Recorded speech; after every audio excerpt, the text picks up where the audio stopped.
பரிசுத்தமுள்ள ஆண்டவரே, இந்த அருமையான இந்த கால வேலைக்காக நன்றி துதிக்கிற ஸ்தோத்தரிக்கிறோம். அதிகாலையில் எழுந்து உம்முடைய வேத வசனத்தை தொடர்ந்து ஆண்டவரே இந்த ஜூம் மீட்டிங்ல கலந்து கொண்டு ஒவ்வொருவரையும் கர்த்தர் பெருமையாக தொடுங்க, ஆஸ்வதிங்க. ஆண்டவரே, இந்த நாளில கூட ஆண்டவரே பேசுகிற தாசனை மறைத்து மறைப்பொருளை வெளிப்படுத்துங்க. அநேகர்களுக்கு இது பிரயோஜனமா இருக்கட்டும். ஆண்டவரே, நாங்கள் தொடர்ந்து இந்த சங்கீதத்திலே மறைவான அந்த சத்தியத்தை கேட்டு எங்களுடைய வாழ்க்கைக்கும் எங்களுடைய குடும்பத்துக்கும் சபைக்கும் மற்றவர்களுக்கும் பிரயோஜனமா படுத்தத்தக்கதாக கர்த்தர் எனக்காக யாவும் செய்து முடிப்பார். கர்த்தர் ஆண்டவரே எங்களோடு கூட இருந்து நாங்கள் செய்கிற எல்லா காரியங்களையும் கர்த்தர் வாய்க்க பண்ணும்படி ஆச்சரிக்கிறோம். தொடர்ந்து பாதுகாத்துக் கொள்ளுங்க, ஆசீர்வதிங்க, மகிமைப்படுத்துங்க, பரிசுத்தப்படுத்துங்க. இயேசு கிறிஸ்துவின் வேண்டிகளுக்கு ஜீவன் நல்ல பிதாவே, ஆமென்.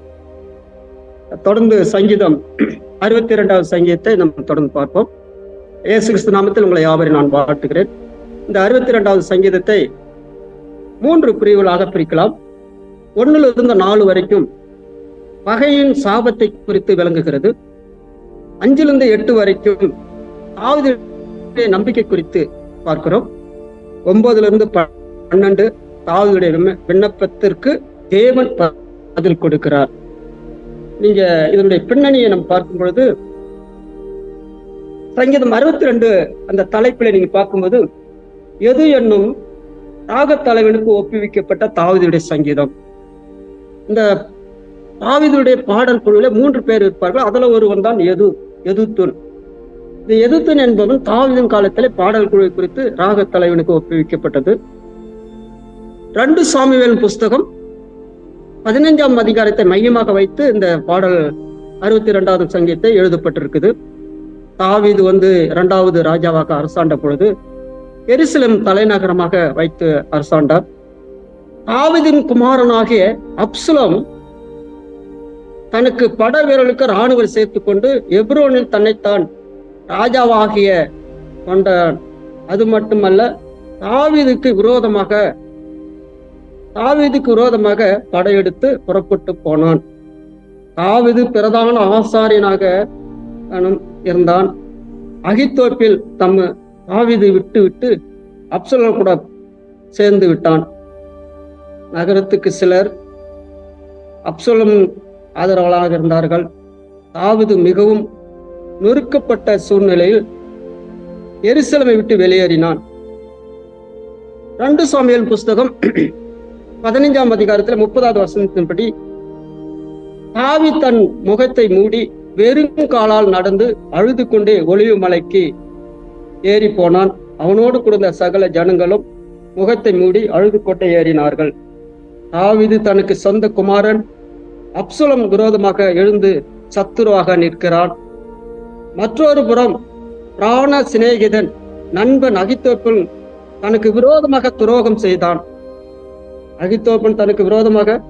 செய்தான். ஆலோசனை செய்து கொண்டான். எருசலேம் குடியின் மக்கள் அப்சலோமுக்கும் பின்பற்றி சென்று விட்டார்கள். மேலும் தாவீது காட்டிலும் ஒரு நொறுக்கப்படுகிற ஒரு வேலையில இருக்கிறார். இப்படிப்பட்ட அந்த சூழ்நிலையில தான் இந்த 62வது சங்கீதத்தை எழுதுகிறார். இந்த 62வது சங்கீதத்தை நாம் வாசிக்கும் போது தேவன் மீது வைக்கும் ஒரு விசுவாசத்தை குறித்தும் தாவீது தேவனை நோக்கி பார்க்கிறார். தாவீது எருசலேமை விட்டு வெளியேறின பொழுது பிரதான ஆசாரனாக சாதேக்கும் உடன்படிக்கை பெட்டியை தாவீது பின்தொடர்ந்தான். ஆனால் தாவீது சாதேக்கை நோக்கி உடன்படிக்கை பெட்டி எருசலேம் நகரத்து கொண்டு போகும்படி கட்டளையிட்டான். கர்த்தருடைய கண்களிலே கிருபை கிடைத்தினால் வாசஸ்தலத்தில் பார்ப்பதற்கு திரும்பி வர பண்ணுவேன் என்பது அவருடைய அறிக்கையாயிட்டான். 2 சாமுவேல் புஸ்தகம் 15ஆம் அதிகாரம் 24 25 நீங்க வாசிக்கும் போது பார்க்கிறோம். பொதுவாக இஸ்ரவேல் ஜனங்கள் உடன்படிக்கை பெட்டியை மையமாக வைத்து உடன்படிக்கை பெட்டியில் கர்த்தர் இருக்கிறார் என்று சொல்லி அவங்களுடைய சிந்தையுடையவர்களாக இருந்தார்கள். உடன்படிக்கை பெட்டியா இருக்கட்டும், மோசே காலத்திலே ஆசாரிப்பின் கூடாரத்திலே மகா பரிசுத்த ஸ்தலத்திலே தேவன் இருக்கிறார் என்று சொல்லி இஸ்ரவேல் யூத ஜனங்களுடைய வழக்கம், அவர்களை நம்பிக்கொண்டிருந்தார்கள். ஆனா தாவீதோ தேவனை நோக்கி தேவன் நம்பிக்கொண்டிருந்தான். உடன்படிக்கை பெட்டியை நம்பவில்லை. ஆசாரிப்பு கூடாரத்திலே மகா பரிசுத்த ஸ்தலத்திலே கர்த்தர் இருக்கிறார் என்று சொல்லி இஸ்ரவேல் ஜனங்கள் நம்பிக்கை விட கர்த்தர் என் கூட இருக்கிறார் என்று சொல்லி கர்த்தரை அவன் நம்பினான் என்று சொல்லி நாம் பார்க்கிறோம். தேவனை நோக்கி தனிமையாய் அமர்ந்திருப்பது கடினம். தனிமையாய் தேவனுடைய சமூகத்திலே அமர்ந்திருப்பது கடினம். தாவீது அவன் ரட்சிப்பு என் கண்மலை என்று சொல்லி இந்த 62வது சங்கீதத்திலே முதல் வசனத்திலே நம்ம வாசிக்கிறோம். முதல் வசனத்தில் நீங்க வாசிக்கும் போது, தேவனே நோக்கி என் ஆத்துமா அமர்ந்து இருக்கிறது, அவரால் எனக்கு ரட்சிப்பு வரும். இந்த எல்லா சூழ்நிலையிலும் தன்னுடைய மகன் அப்சலோமுக்கு விரோதமாகவும் தன்னுடைய சிநேகிதன் அபிதேலுக்கு விரோதமாகவும் இஸ்ரவேல் ஜனங்கள் ஒரு கூட்டங்கள் அவருக்கு விரோதமாக போகும்போது அவர் ஒரு ராஜா ஒரு வெறுங்காலால் தன்னுடைய ஒளிவு மலைக்கு நடந்து சென்றார் என்று சொல்லி பார்க்கிறோம். தனிமையான ஒரு சூழ்நிலை. அவருடைய சத்துருக்கள் அவர் சத்துருக்களுக்கு அவர்கள் விரோதமாக வரும் பொழுது அவர்களை தனக்கு உதவியாக இருந்த எல்லாரும் கைவிட்ட அந்த சூழ்நிலையிலே அவருடைய வாழ்க்கையை நீங்கள் பார்க்கும்போது கர்த்தரை நோக்கி அமர்ந்திருந்தான். தேவனே நோக்கி என் ஆத்துமா அமர்ந்திருது, அவரால் என் ரட்சிப்பு வரும் என்று சொல்லி நாம் பார்க்கிறோம். நீங்க பார்த்தீங்கன்னா எதிரிகள் அவர்கள் சாபம் எடுக்கிறார்கள். அவர்கள் எதிரிகள் தங்கள் சாபம் எடுக்கிறார்கள், தங்கள் வாயினாலே ஆசீர்வதிக்கிறார்கள், உள்ளத்திலே சபிக்கிறார்கள் என்று சொல்லி நாம் பார்க்கிறோம். உள்ளத்தில் அவர் சபிக்கிறார்கள் என்று சொல்லி நாம் பார்க்கிறோம். நீங்கள் எதுவரைக்கும் ஒரு மனுஷனுக்கு தீங்கு செய்ய நினைப்பீர்கள் அப்படி சொல்லி நாம் பார்க்கிறோம். இந்த சங்கீதத்திலே 3 பிரிவுகளாக பிரிக்கும் போது முதலாவது சங்கீதம் பகைவின் சாபத்தை குறித்து பார்க்க. சாபம் இன்னைக்கு அநேகருடைய வாழ்க்கையில அநேக குடும்பங்களில பார்க்கும்போது சாபம் அவளை தொடர்ந்து பிடிக்கும் என்று சொல்லி நாம் பார்க்கிறோம். இங்க 2வது வசனத்திலே வாசிக்கும் போது, அவர் என் கண்மலையா இருக்கிறார், அவரு என் கண்மலையா இருக்கிறார், என் ரட்சிப்பும் உயர்ந்த அடைக்கலமானவர், அது அடைக்கலமானவர், நான் அதிகமாய் அசைக்கப்படுவதில்லை. இயேசு கிறிஸ்தே ஒரு கண்மலையா இருக்கிறார். தாவீது நெருக்கப்படுகிற காலத்துல, தாவீது அந்த சூழ்நிலை, அந்த சத்துருக்கள் அவர்களை பகைக்கின்ற காலத்துல அவர் எப்படி இருக்கிறார் சொன்னால் கர்த்தரை நம்பி இருக்கிறார். அவருடைய விசுவாசம் கர்த்தர் மேல இருக்க வேண்டும். ஒவ்வொருடைய விசுவாசம் கர்த்தர் மேல இருக்க வேண்டும். இப்படிப்பட்ட சூழ்நிலையை அவர் ஆண்டவரை நோக்கி ஜெபிக்கிறார். இந்த மனுஷர்களை பாத்தீங்கன்னா 3வது வசனம், நீங்கள் எதுவரைக்கும் ஒரு மனுஷன் எனக்கு தீங்கு செய்ய நினைப்பீர்கள், நீங்கள் அனைவரும் சங்கரிக்கப்படுவீர்கள், சாய்ந்த மதுளுக்கு இடிந்த சுவருக்கு ஒப்பா இருக்கிறீர்கள். பாருங்க, எல்லாரும் அங்க வந்து இந்த வசனத்தை நீங்க வாசிக்கும் போது, ஒரு மனுஷனுக்கு எது வரைக்கும் நீங்க தீங்கு செய்ய முடியும், நீங்க ஒரு மனுஷனை எது வரைக்கும் நம்ம தீங்கு செய்ய முடியும் அப்படின்னு சொல்லி நம்ம பாக்குறோம். 1-2 நீங்க வாசிக்கும் மீண்டும் மீண்டும் தேவன் மீது வைக்கிற ஒரு விசுவாசம், தேவன் என்னை பாதுகாத்துக் கொள்வார் என்று சொல்லி பார்க்கிறோம். எது வரைக்கும் எனக்கு நீங்க தீங்கு செய்ய நினைப்பீர்கள் அப்படின்னு சொல்லி நம்ம பார்க்கிறோம். 1-2 நீங்க 3வது வசனத்திலே 4வது வசனத்திலே வாசிக்கும் போது, 4வது வசனத்திலே அவனுடைய மேன்மையிலிருந்து அவனை தள்ளும்படி அவர்கள் ஆலோசனை பண்ணி அபத்தம் பேச விரும்புகிறார்கள், தங்கள் வாயினாலே ஆசீர்வதிக்கிறார்கள், தங்கள் உள்ளத்திலே சபிக்கிறார்கள். பாருங்க, நீங்க மனுஷன் உள்ளத்துல நல்லா இருக்கிற, வெளி தோற்றம் நல்லா இருக்குது, ஆனா உள்ளுக்குள்ள நம்மளை சபிக்கிறார்கள் என்று சொல்லி பார்க்கிறோம். அவங்களுடைய வாழ்க்கையில அப்படித்தான் ஒரு கூட்டம் அவர்களை சபிச்சார்கள் என்று சொல்லி பார்க்கிறோம். இயேசு கிறிஸ்து கூட நம்ம பார்க்கும்போது அவரு மத்தேயு 5:44 நீங்கள் வாசிக்கும் போது அவர் யாரு நீங்க என்ன பண்ணக்கூடாதா, சபிக்காதிருங்கள் அப்படின்னு சொல்லி பார்க்கிறோம். நான் உங்களுக்கு சொல்லுகிறேன், உங்கள் சத்துருக்களை நீங்கள் சிநேகிங்கள், சத்துருக்களை நீங்க சிநேகிங்க, நீங்க சபிக்கிறவர்களை ஆசீர்வதிங்கள் என்று சொல்லி நாம் பார்க்கிறோம். நம்மளை நிந்திக்கிறவங்களுக்காக, துன்பப்படுத்துறவங்களுக்காக, மற்றவங்களுக்காக நம்ம என்ன பண்ணணும், இன்னைக்கு நமக்கு ஒரு பிரச்சனை வரும் பொழுது நம்ம உடனே என்ன பண்றோம், சபிச்சிடுறோம். அந்த குடும்பம் விளங்காம போயிட்டோம், அவங்க இப்படி போயிட்டோம் அப்படி போயிட்டோன்னு சொல்லி நம்ம சபிக்க ஆரம்பிச்சிடறோம். ஆனா இங்க வேத வசனம் சொல்லப்பட்டிருக்குது, இயேசு கிறிஸ்து சொல்ற சபிக்காதீர்கள் ஆசீர்வதிங்கள் என்று சொல்லி பார்க்கிறோம். இயேசு கிறிஸ்து அவர் சிலுவையிலே அடிக்கப்பட ஒரு அந்த தோல் பவானியில வரும்பொழுது எல்லாரும் ஓசன்னா என்று சொல்லி எல்லாரும் என்ன பண்றாங்க, அவரு அந்த பண்டிகை நாட்களில் அவர் ஆசீர்வதிக்கிறாங்க, எல்லாரும் துதிக்கிறாங்க. ஆசீர்வதிக்கப்பட்டவர்கள் இவர் தான் இஸ்ரவேலுக்கு ராஜாவா வருவார் என்று சொல்லி எல்லாரும் துதிக்கிறாங்க. அதே கொஞ்ச நேரத்துல அவர் சிலுவிலை அறையும் என்று சொல்லி இந்த சாபத்தை விடுகிறதை நாம் பார்க்கிறோம்.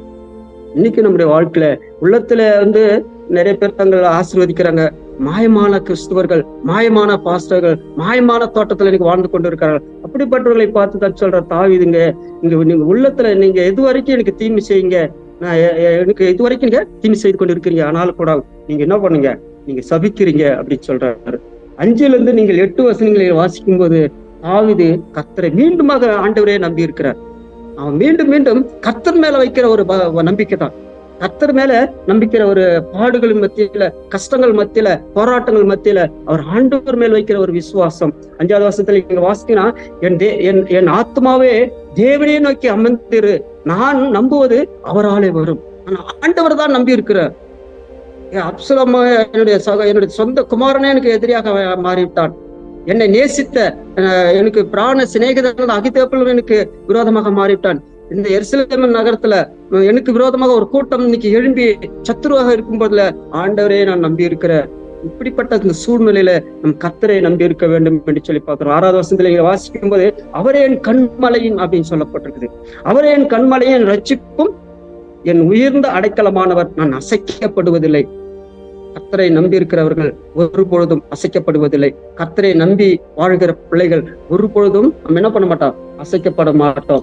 ஆண்டவரை நம்ம நம்பி இருக்கும்போது தான் கர்த்தரு நம்ம என்ன பண்ணுவோம், நம்ம அதிகமா அசைக்கப்படாம ஆண்டவரோடு கூட இருப்போம் என்று சொல்லி நம்ம பார்க்கிறோம்.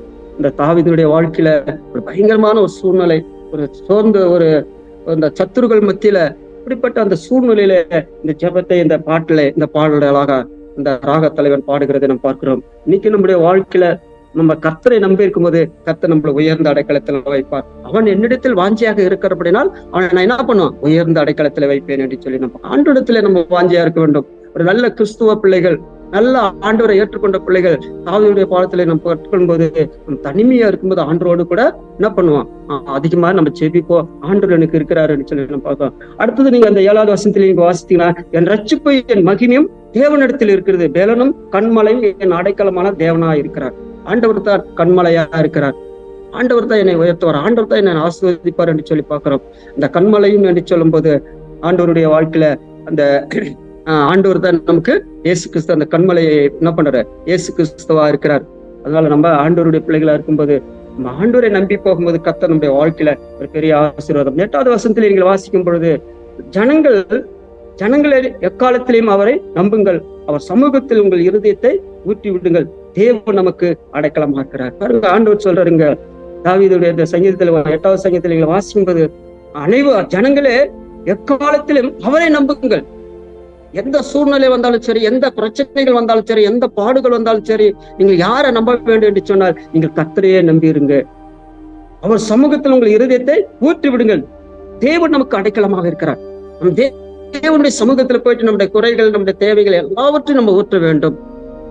அன்று சாமுவேல் புஸ்தகத்திலே நம்ம வாசிக்கும் போது தாவீதினுடைய அன்னாளுடைய வாழ்க்கையை பார்க்கும்போது அவளுக்கு ஒரு பிரச்சனை இருந்துச்சு. அவள் தேவ சமூகத்துல போயிட்டு ஊற்றினாள். தன் இருதயத்தில் இருக்கிறதுல எல்லாவற்றையும் ஆண்டவரிடத்திலே சொன்னாள். ஆண்டவரிடத்திலே சொல்லும் பொழுது ஆண்டவர் ஏற்ற வேளையில ஏற்ற நேரத்திலே அவருடைய முகம் என்னாச்சு, தொக்கு முகமாக மாறிவிட்டது. காரணம் என்னன்னா, அவருடைய இருதயத்தில் இருக்கிறது எல்லாவற்றையும் ஆண்டவரிடத்திலே சொன்னாள். தாவீது அப்படித்தான். ஒருவேளை அவனுக்கு விரோதமாக வந்தவர்கள், தன் சொந்த குமாரனே அவனுக்கு விரோதமாக வந்து விட்டான். அதிகமாய் நேசித்த அகித்தோப்பேலும் அவனுக்கு விரோதமாக வந்து விட்டான். ஒரு கூட்ட ஜனங்கள் அப்சலோமை பின்பற்றி போய்விட்டார்கள். அப்படிப்பட்ட அந்த சூழ்நிலையிலே ஆண்டவரை நோக்கி, ஆண்டவரே என்று இருதயத்தில் இருக்கிற எல்லா பாரத்தையும் அவர் என்ன பண்ணார், ஊற்றினாள். அண்ணாள் தன்னுடைய இருதயத்தில் இருக்கிறதெல்லாம் ஊற்றினாள். எனக்கு ஒரு குழந்தை வேண்டும், என்னுடைய சந்ததி ஆசீர்வதிக்கப்பட வேண்டும் சொல்லி அவள் அடிக்கடி ஆண்டுடைய சமூகத்திலே போய் ஜெபம் பண்ணினாள். இன்னைக்கு நம்ம அதிகமாய் ஒரு அண்ணாலை போல, ஒரு தாவீதை போல அதிகமா நம்முடைய வாழ்க்கையில சத்துருக்கள் நமக்கு பெருக்கும் பொழுது, சத்துருக்கள் நம்ம கூட எழும்பும் பொழுது, நம்ம இப்படிப்பட்ட சூழ்நிலையில தனிமையாய் உட்கார்ந்து ஆண்டவருடைய சமூகத்திலே தேவனிடத்திலே நம்ம அமரும் பொழுது கர்த்தர் நம்முடைய தேவைகளை சந்திப்பார். அது தொடர்ந்து நீங்க 9வது வசனத்துல வாசிக்கும் போது அங்க சொல்லப்பட்டிருக்குது என்ன சொன்னால், 9வது வசனம், கீழ் மக்கள் மாயம், மேல் மக்கள் பொய்யுமே, தராசில வைக்கப்பட்டார்கள், அவர்கள் எல்லோரும் மாயினால் லேசானவர்கள், எல்லாம் சமமானவர்கள். கீழ் மக்கள் மேல் மக்கள், இவங்க நல்லவங்க இவங்க கெட்டவங்க அப்படியெல்லாம் கிடையாது, எல்லாரும் சமமானவர்கள் என்று சொல்லி நம்ம பார்க்கிறோம். எல்லாம் சமமானவர்கள். கர்த்தர் பட்சபாதம் இல்லாத தேவன். கர்த்தர் பட்சபாதம் எல்லாம் பார்க்க மாட்டார், இவர் நல்லவன் இவன் கெட்டவன் அப்படியெல்லாம் பார்க்க மாட்டார். யார் பரிசுத்தவான்கள் இருக்கணும் ஆண்டவர் அவர்களை அதிகமாக ஆசீர்வதிப்பார். அடுத்தது 10வது வசனத்துல நீங்க வாசிக்கும்போது, கொடுமையினால் நம்பாதீங்கள், கொள்ளையினால் பெருமை பாராட்டாதிருங்கள், ஐஸ்வர்யம் விருத்தியானால் இந்த இருதயத்தை அதன் மேல் வைக்காதீர்கள். ஐஸ்வர்யத்தை பத்தி இங்க சொல்லப்பட்டிருக்கு. ஒருவன் ஐஸ்வர்யனானால் நம்முடைய இருதயம் அது மேல வைக்க கூடாது. உலக பொருள், உலக சிநேகம், உலகம் நமக்கு பகையா இருக்கிறது. இந்த உலக ஆஸ்திகள் ஒரு நாளுக்கு அழிந்து போயிடும். ஐஸ்வர்யத்தின் மேல் விருத்தி அடையாதீங்க. ஐஸ்வர்யத்தின் மேல நீங்க உங்க இருதயத்தை வைக்காதீங்க. யார் மேல வைக்கணும்னு சொன்னா கர்த்தர் மேல் வைங்க அப்படின்னு சொல்றாங்க. தேவன் மேல நம்ம வைக்கணும். இன்னைக்கு ஒருவேளை ஐஸ்வரனாக இருந்தால், ஒருவேளை நம்ம ஆண்டவருக்கு ஆண்டவர் நம்மளை உயர்த்திருந்தால், அந்த ஐஸ்வரத்தின் மேல நீங்க உங்களுடைய நம்பிக்கை வைக்காதீங்க. அந்த பொருட்கள் மேல நீங்க நம்பிக்கை வைக்காதீங்க. இந்த உலகத்து மேல நீங்க நம்பிக்கை வைக்காதீங்க. நீங்க யார் மேல நீங்க வைக்க வேண்டும் என்று சொன்னால், நீங்கள் கர்த்தர் மேல உங்களுடைய பாரத்தை வைக்க வேண்டும். சங்கீதத்தில நம்ம வாசிக்கும் போது கர்த்தர் மேல ஒரு பாரத்தை வைக்கணும். அவர் ஒன்னு என்ன பண்ணுவாரு, தள்ளாட விட மாட்டாரு என்று சொல்லி நம்ம கர்த்தர் மேல நம்முடைய பாரத்தை வைக்கணும். அப்படி நம்முடைய பாரத்தை கர்த்தர் மேல வைக்கும் போது தான் கர்த்தர் நம்முடைய வாழ்க்கையில ஆண்டவர் என்ன பண்ணுவாராம், ஆசீர்வதிப்பார். பிலிப்பியர்ல வாசிக்கும் போது நீங்க கர்த்தருக்குள்ள எப்போதும் சந்தோஷமாங்க, நீங்க எப்போதும் கர்த்தருக்குள்ள சந்தோஷம், ஒன்றுக்கு நீங்கள் கவலைப்படாமல் எல்லாவற்றையும் குறித்து ஆண்டவருக்கு நீங்கள் தெரியப்படுத்துங்கள் என்று சொல்லி நம்ம பார்க்கிறோம். ஆண்டவருக்கு தான் நம்ம தெரியப்படுத்த வேண்டும்.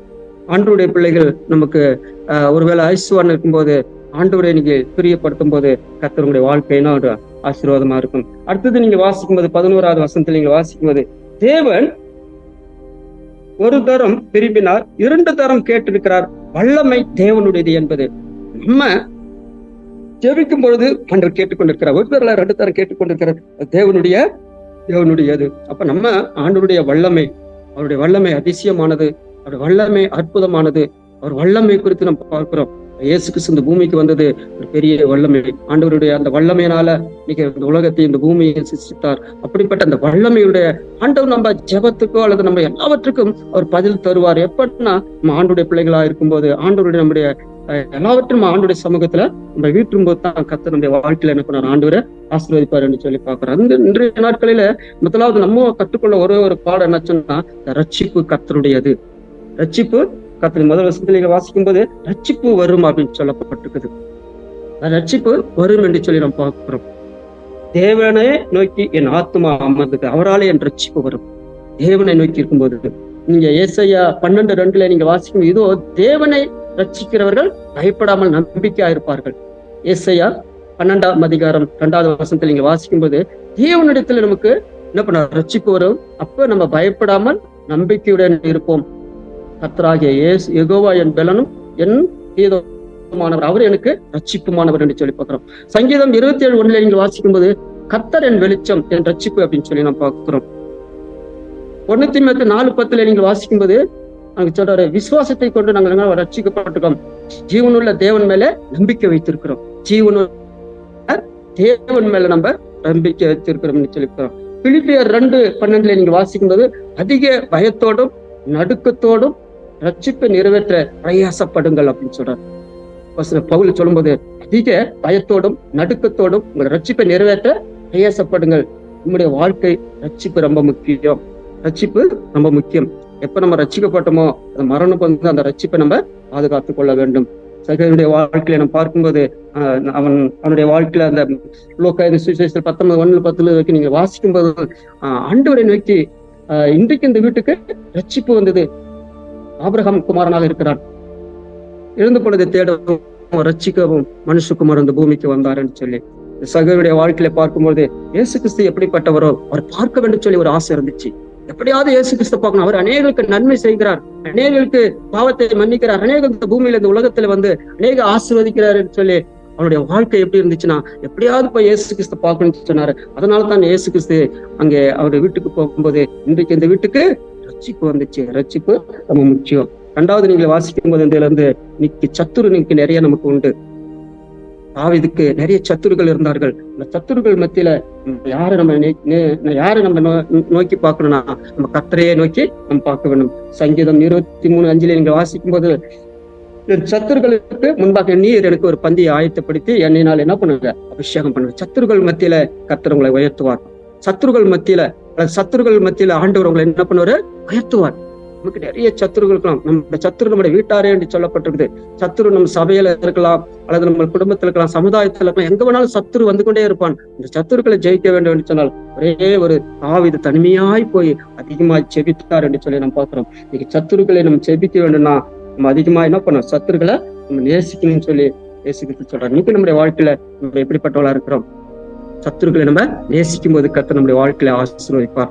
பாத்தீங்கன்னா நீங்க இன்னைக்கு நம்முடைய வாழ்க்கையில அநேக சத்துருகள் மத்தியில நம்ம ஆண்டவர் நம்மளை என்ன பண்ணிக்கிறாரு, ஆண்டவர் நமக்கு உயர்த்திருக்கிறார். நீங்க ரோமர் 5:10 வாசிங்களா, நம் தேவனுக்கு சத்துருக்கிறார்கள் ஒப்புரவாக நம்ம அனைவரும் ஜீவனுள்ள ரட்சிக்கப்பட்டு அதிக நிச்சயம் என்று சொல்லப்பட்டிருக்கிறது.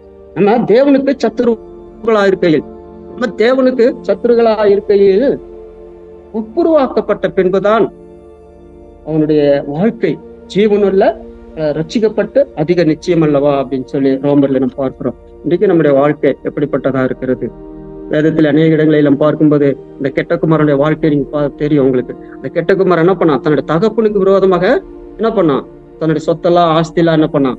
அவன் அழித்து போட்டான்னு சொல்லி கடைசியில் அவன் மனம் திரும்பி வந்தான். இளைய தகப்பன் நோக்கி, தகப்பனே ஆஸ்தியில் எனக்கு வரும் பங்கை எனக்கு தாரும் என்று சொல்லி கேட்டான். துன்பார்க்குமான ஜீவன் தகப்பன் கிட்ட போய் சண்டை போட்டான். போட்டு தன்னுடைய ஆஸ்தியை அழித்து போட்டான். இங்க அப்சலோம் தாவீது கிட்ட போய் சண்டை போட்டு ஒரு கூட்டத்தை கூட்டி அவனுக்கு விரோதமாக எழும்பி நின்றான். தனக்கு சொந்த மகனை விரோதமாக எழும்பி நின்றான். சொந்த மகனே இன்னைக்கு விரோதமாக இன்னைக்கு எத்தனை குடும்பங்களை நாம் பார்க்கிறோம். எத்தனை குடும்பங்கள் இன்னைக்கு சொந்த குடும்பத்திலே பகைகள் வருகிறது. சொத்து பிரச்சனை, பண பிரச்சனை, போராட்டம், இப்படி பல பிரச்சனைகள் வந்து கொண்டு சொந்த குடும்பத்திலே. ஆனாலும் கூட ஆண்டவர் சொல்வார், நீங்க விட்டு கொடுக்கும்போது கர்த்தர் நம்முடைய வாழ்க்கையில ஆசீர்வதிப்பார். கடைசியாக நீங்க 62ஆம் அதிகாரத்துல சங்கீதம் 62 கடைசி வசனத்தில் நீங்க வாசிக்கும் போது, கிருபையும் உன்னுடையது ஆண்டவரே, தேவர் அனைவரும் செய்யத்தக்க பலன் உண்டு. நீ எதை விதைக்கிறே அதுதான் அறுக்க முடியும். ஒரு நாளைக்கு நியாயத்திற்கு உண்டு, கிரியைக்கு தக்க பலன் நம்ம அனுபவிக்க வேண்டும். நீதிமொழிகள் 24ஆம் அதிகாரம் 12வது வசனத்தில் நீங்க வாசிக்கும் போது சொல்கிறார், அதை அறிவோம் என்பதாகில் இருதயங்களை சோதித்து அறிக்கிறவர். இருதயத்தை நம்ம சோதித்து அறிக்கிறவரா இருக்கிறார். உன் ஆத்மா காக்கிறவராகிறார். அவர் மனுஷனுக்கு அவனவன் கிரியைக்கத்தக்க பலன் அளிப்பார். கிரியைக்கத்தக்க பலன் உண்டு, நியாயத்திற்கு உண்டு. ஆண்டவருக்கு நம்ம எந்த அளவுக்கு நம்ம நன்மையானதை செய்யணுமோ அந்த அளவுக்கு நன்மையானதை நம்ம செய்வோம். எந்த அளவுக்கு தீமையானதா இருக்கிறோமோ அந்த அளவுக்கு தீமையை நம்ம இருக்க முடியும் என்று சொல்லி பார்க்கிறோம்.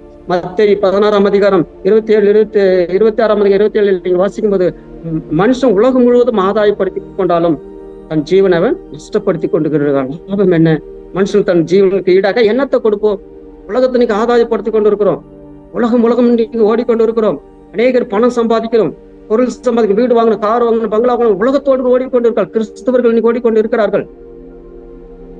கர்த்தருக்கு பிரியமானவர்களே, ஆண்டவர் சொல்றாரு, மனுஷகுமார் தம்முடைய பிதாவுடைய மகிமை பொருந்தி தம்முடைய தூதர்களோடு வருவார். தம்முடைய தூதர்கள் வரும் பொழுது அவரை குறித்து அப்போது அவன் கிரிக்கு தக்க அவனுக்கு பலன் அளிப்பார். அவனை கிரிக்கு தக்க பலன் அளிப்பார். ஆண்டவர் நமக்கு எதை கொடுத்தாரோ அதை உண்மை உத்தமாக செய்யும் போது உண்மை உள்ள மனுஷன் பரிபூர்ண ஆசீர்வாதத்தை பெறுவான். ஆண்டவருக்கு நம்ம உண்மையா நம்ம கொடுக்கப்பட்ட அந்த வேலையில இருக்கட்டும், சின்ன வேலையா இருந்தாலும் சரி, உண்மையா செய்வோம். உலகத்தவர்களை உலகம் முழுவதும் ஆதாயப்படுத்தி கொண்டார்கள். உலகத்தோடு கூட ஓடிக்கொண்டு இருக்கிறார்கள். உலகமே இன்னைக்கு பணம், ஆஸ்தி, சொத்து சேர்க்கணும், இப்படிப்பட்ட காலத்துல இன்னைக்கு வாழ்ந்து கொண்டு இருக்கிற கடைசி காலத்துல நம்ம வாழ்ந்து கொண்டு இருக்கும் பொழுது ஆண்டவர் தம்முடைய தூதர்களோடு வரும் பொழுது அப்போது அவன் கிரிக்கத்தக்க பலன் அளிப்பார். இந்த 62ஆம் சங்கீதம் கடைசி வசனத்துல தேவர் அனைவரும் செய்யத்தக்கன்னு சொல்ல, கிருபை உம்முடையது, நம் நிற்பதும் நிர்மூலமாக இருப்பதும் அவருடைய சுத்த கிருபை என்று சொல்லி பார்க்கிறோம். அவருடைய கிருபையினாலே இன்னைக்கு நம்ம வாழ்ந்து கொண்டு இருக்கிறோம். இன்னைக்கு எத்தனை பேர் மரித்து கொண்டு இருக்கிறார்கள், எத்தனை பேர் இன்னைக்கு உலகத்தை விட்டு நரகத்துக்கும் பாதாளத்துக்கு போய் கொண்டு இருக்கிறார்கள். கர்த்தருக்கு பிரியமானவர்களே, ஆண்டவர் கொடுக்கப்பட்ட அந்த கிருபை, அந்த நம் நிற்பதும் நிர்மூலமாக இருப்பதும் அவர் சுத்த கிருபை. அந்த கிருபையினாலே நம்ம இன்னைக்கு அவருடைய அந்த கிருபை தான் தாவீதை தாங்கி கொண்டிருந்தது. அந்த கிருபை தான் தாவீதை வழி நடத்தி கொண்டிருந்தது. அந்த கிருபை தான் தாவீதுடைய வாழ்க்கையில அரசாட்சி செய்யும்படியாய் தேவன் அவனுக்கு பலனும் ரட்சிப்பையும் கொடுத்தார். இன்னைக்கு நம்முடைய வாழ்க்கையில நம்ம எப்படிப்பட்டவளா இருக்கிறோம்? நம்முடைய கிரியைக்கு தக்க பலன் உண்டு, கிரியைக்கு தக்க பலன் உண்டு, நியாயத்திற்கு உண்டு. அதை நம்ம மறந்து போகவே கூடாது. எல்லா கிறிஸ்தவர்களும் சரி, யாரா இருந்தாலும் சரி, கண்டிப்பாக நியாயத்திற்கு உண்டு. அந்த நியாயத்திற்கு நாட்கள்ல நம்ம என்ன பண்ணோம்? கணக்கு ஒப்புவிக்க வேண்டும். நம்ம எதை செய்கிறோமோ அதுதான் அறுக்க முடியும். நீங்க நன்மையானது செய்தால் நன்மையானதை அறுப்பீர்கள், தீமையானது செய்தால் தீமையானதை அறுப்பீர்கள். தாவீது சொந்தோ குமாரனை அவனுக்கு விரோதமாக எழும்பி நின்றான். அவன் பிராண சிநேகிதன், அவனோடு கூட அதிகமா நேசித்த ஆலோசனையாக இருந்தவன் அகித்தேப்பல், அவனும் விரோதமாக எழுந்தான். கூட்டங்கள் இன்னைக்கு அவனுக்கு விரோதமாக எழும்பி போனார்கள். தாவீது தனிமையான அந்த சூழ்நிலையை எழுதும் போது இந்த சங்கீதத்தை என் கிரியைக்கத்தக்க பலன் உண்டு என்று சொல்லி பார்க்கிறோம். கடைசியாக நீங்க ரோமர் 2:6 வாசிக்கும் போது, தேவனுடைய நீதி உள்ளவர், அவர் நியாயம் தீர்ப்பார் என்று சொல்லி நம்ம பார்க்கிறோம். தேவன் நமக்கு என்ன பண்ணுவாரு? நியாயம் தீர்ப்பார். அந்த நியாய தீர்ப்பு நாட்களே நம்ம கணக்கு ஒப்புவிக்க வேண்டும். நியாய தீர்ப்பு நாட்கள் நம்ம கணக்கு ஒப்புவிக்க வேண்டும் என்று சொல்லி பார்க்கிறோம். அதனால கேட்டுக்கொண்டிருக்கிற ஒவ்வொருவரும் கர்த்தர் என்ன பண்ண ஆண்டவர் நம்ம ஆசீர்வதிப்பார். விசேஷமாக இந்த வசனத்தை நீங்க வாசிக்கும் போது தாவீதுடைய அந்த நெருக்கப்பட்ட அந்த சூழ்நிலையில தேவன் மீது விசுவாசத்தை வைத்தான். நம்ம யார் மேல வைக்கிறோம்? கர்த்தர் மேல வைக்க வேண்டும். ஒரு ட்ரெயின்ல 2 பேரு பிரயாணம் சென்று கொண்டிருந்தார்கள். அந்த பிரயாணம் சென்று கொண்டிருக்கும்போது அந்த ட்ரெயின்ல ஒரு பெரிய அழகான ஒரு பெட்டி இருந்துச்சாம், பெரிய பெட்டி. அந்த பெட்டியில 2 பேர் முதல் ஒருத்தன் பாக்குறான், இந்த பெட்டியில பணம் இருக்கும், பொருள் இருக்கும், அல்ல நகை இருக்கும், கோல்டு இருக்குன்னு சொல்லி ஒருத்தன் என்ன பண்ணான், அந்த பெட்டி மேல ஆசைப்பட்டான். இன்னொருத்தன் என்ன பண்ணானா, அதே அந்த பெட்டியில என்ன பண்ணானா, அவனும் ஆசைப்பட்டானா. 2 பேரும் ட்ரெயின்ல பிரயாணம் போயிட்டே இருக்கும் பொழுது ஸ்டாப் வந்துச்சு. அந்த 2 பேரும் அந்த பெட்டிக்கு என்ன பண்ணாங்களே, அந்த பெட்டிக்கு சண்டை போட்டு கொண்டு இருந்தாங்களாம். கடைசியாக 2 பேரும் சண்டை போடும்போது திடீர்னு போலீஸ் வந்துச்சு. போலீஸ் வந்து அந்த பெட்டியை கைப்பற்றிது. இது யாருக்கு பெட்டிங்க, இது என்னதுன்னு சொல்லி 2 பேரும் சண்டை போட்டு கொண்டிருந்தார்கள். 2 பேரும் சண்டை போட்டுக்கணும். கடைசியாக அவங்க 2 பேரும் போலீஸ் ஸ்டேஷன் கூட்டின்னு போய் அந்த பெட்டியை ஓபன் பண்ணி பார்த்தாங்களாம். 2 பேரும் அவங்க நினைச்சிருக்கான், ஒருத்தன் ஆகா இது நிறைய பொருள் இருக்கும், இதுக்குள்ள எனக்கு நிறைய கோல்டு இருக்கும், இதுக்குள்ள எனக்கு நிறைய பணம் இருக்குன்னு சொல்லி ஆசைப்பட்டாங்க. இன்னொருத்தனும் அப்படிதான். 2 பேரும் வாக்குவாதங்கள். கடைசியாக அதனுடைய வாக்குவாதம், அதனுடைய நிலைமையை நீங்க பாத்தீங்கன்னா, போலீஸ் ஸ்டேஷன் போகும்போது இந்த பெட்டி ஓபன் பண்ணி பார்க்கும்போது அதுல ஒரு பிணம் இருந்துச்சு. அந்த பிணத்தை அடித்து கொலை பண்ணி வெட்டி துண்டு துண்டாக அந்த பெட்டியிலே வைத்திருந்தார்கள். கடைசியாக அந்த 2 பேருடைய வாழ்க்கையும் சிறைச்சாலையிலே வாழ்ந்தார்கள். இன்னைக்கு அநேகருடைய வாழ்க்கை உலக சிநேகம் பகையா இருக்கிறது. உலகத்தோடு நம்ம ஒத்து போகக்கூடாது. உலக பொருளுக்கு நம்ம ஆசைப்படாதபடிக்கு கர்த்தர் நமக்கு என்ன கொடுத்துக்கிறோம் அதன்படி போகும்போது கர்த்தர் நம்முடைய வாழ்க்கையில ஆண்டவர் நம்ம என்ன பண்ணுவாராம், ஆசீர்வதிப்பார். இந்த வசனத்தை நீங்க சங்கீதத்துல வாசிக்கும் போது தாவீதுக்கு விரோதமாக எழும்பினார்கள், இன்னைக்கு நமக்கு விரோதமாக எழும்புவார்கள். ஆனால் கூட நம்ம ஒண்ணு செய்யணும். தாவீது தனிமையாய் போய் செவித்தார், தனிமையாய் ஆண்டவரோடு கூட உறவாடி கொண்டார். கர்த்தர் எனக்கு நியாயம் தீர்ப்பார், கர்த்தர் எனக்கு நம்பிக்கை வைப்பார், கர்த்தர் மேல பட்டுதலான கர்த்தர் தாமே இந்த வசனங்களை ஆசீர்வதிப்பாராக. நம் செவிப்போம். ஒரு பிரேயர் ரிக்வெஸ்ட் சொல்லுங்க தம்பி. பாஸ்டர் அபிநயா என்ற சின்ன பொண்ணுக்காக ஜெபம் பண்ணுங்க. ஒரு 3 நாளா ரொம்ப காது வலியில எழுதிட்டு காது வலி. அபிநயா. சரி அபிநயா. சரி பாஸ்டர். சரி நாம் சரி. வேற ஏதாவது ஜெப குறிப்பு? சரி. பரிசுத்தமுள்ள ஆண்டவரே இந்த அறிவுங்க அனிதாவுக்காக ஜெபம் சொல்லுங்க. அனிதா அவங்க ஒரு கை கால் வரல, அவங்களுக்காக ஜெபம். சரி. ஹல்லேலூயா. ஸ்தோத்திரிக்கிறோம் ஆவியானவரை, ஸ்தோத்திரம். அன்பின் தகப்பனை ஸ்தோத்திரிக்கிறோம். கர்த்தாவே, இந்த நாளையில கூட விசேஷமாக ஆண்டவரே இந்த ஜூம் மீட்டிலே கலந்து கொண்ட ஒவ்வொருவருடைய குடும்பையும் கர்த்தர் ஆஸ்வதிங்க. தாவீதுக்கு விரோதமாக எழும்பின பொழுது கர்த்தரை அவன் நம்பினான். கர்த்தர் மேல அவன் மேல விசுவாசமா இருந்தான்.